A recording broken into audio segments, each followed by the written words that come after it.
আরো একটা কথা, জরুরি কথা, খুব ভালোভাবে মনে রাখবেন। বুরাইদা রাদিয়াল্লাহু তাআলা আনহু বলেন, সামিয়া রাসূলুল্লাহ সাল্লাল্লাহু আলাইহি ওয়াসাল্লাম রাজুলান, আল্লাহর নবী একটা লোককে দোয়া করতে শুনলেন। লোকটা বলছে, আল্লাহুম্মা ইন্নী আসআলুকা বিআন্নাকা আনতাল্লাহ, আমি তোমার কাছে একটা জিনিস চাচ্ছি, এই জন্য চাচ্ছি যে তুমি আল্লাহ, বিআন্নাকা আনতাল্লাহ, লা ইলাহা ইল্লা আনতাল আহাদুস সামাদুল্লাযী লাম ইয়ালিদ ওয়া লাম ইউলাদ ওয়া লাম ইয়াকুল লাহু কুফুয়ান আহাদ। তুমি ছাড়া কোনো মাবুদ নেই, তুমি একক, নিরপেক্ষ, মুখাপেক্ষীহীন, তুমি কাউকে জন্ম দাওনি, তুমি কারো থেকে জন্ম নেওনি, তোমার সমকক্ষ কেউ নেই। এই দোয়াটা লোকটা বলল, আল্লাহ রাসূল তার দোয়াটা শুনে নিয়েছেন। এইভাবে দোয়া বলল, দোয়াটা বলছে, আল্লাহুম্মা ইন্নী আসআলুকা বিআন্নাকা আনতাল্লাহ, তোমাকে বলছি কেন জানো, তুমি আল্লাহ, এই জন্য। লা ইলাহা ইল্লা আনতাল আহাদুস সামাদুল্লাযী, তুমি ছাড়া কোনো মাবুদ নাই, তুমি একক, নিরপেক্ষ, মুখাপেক্ষীহীন। তার মানে তার ক্ষমতা বর্ণনা করছেন। লোকটা দোয়াতে কি করছেন, তার ক্ষমতা বর্ণনা করছেন। তুমি তো পারো, আমি বিরুদ্ধ মানুষ, তাতে কি আছে, তুমি তো পারো, আমি অসহায় রাস্তায় পড়ে থাকবো কেন, তুমি ঠিক করে দাও, তুমি তো পারো।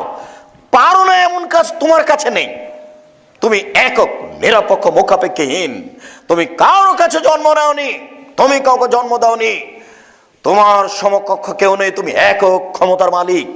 এই পর্যন্ত দোয়া করতেই রাসূল সাল্লাল্লাহু আলাইহি ওয়াসাল্লাম বলছেন যে দা বে ইসমিল আদম, ওহ, লোকটি ইসমে আজম দিয়ে দোয়া করেছে, লোকটি ইসমে আজম দিয়ে দোয়া করেছে, লোকটি ইসমে আজম দিয়ে দোয়া করেছে।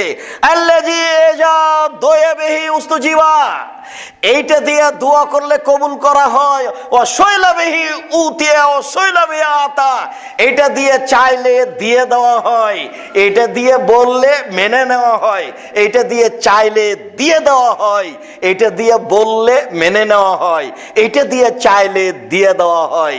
এটা নাম হলো ইসমে আজম। আর ওরা বলছে, পীর ফকিরেরা বলছে আল্লাহ আল্লাহ, এইটা নাকি ইসমে আজম। জি না, নাউজুবিল্লাহ মিন যালিক। আল্লাহ আল্লাহ এই জিকির ইসমে আজম নয়, এই পুরো দোয়াটা হচ্ছে ইসমে আজম। আল্লাহুম্মা ইন্নী আসআলুকা বিআন্নাকা আনতাল্লাহ লা ইলাহা ইল্লা আনতাল আহাদুস সামাদুল্লাযী লাম ইয়ালিদ ওয়া লাম ইউলাদ ওয়া লাম ইয়াকুল লাহু কুফুয়ান আহাদ। উপদেশ একটা বই পাওয়া যায় এদেশে, জানা আছে কি না আল্লাহই ভালো জানে। এদেশে একটা বই পাওয়া যায়, আনে রাসূল সাল্লাল্লাহু আলাইহি ওয়াসাল্লাম দোয়া অধ্যায়, মূল্যায়ন করিয়েন।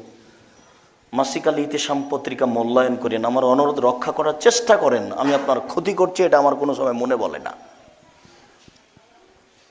এসব বইয়ে আছে, আরো বইয়ে আছে এইসব দোয়া, এর নাম ইসমে আজম।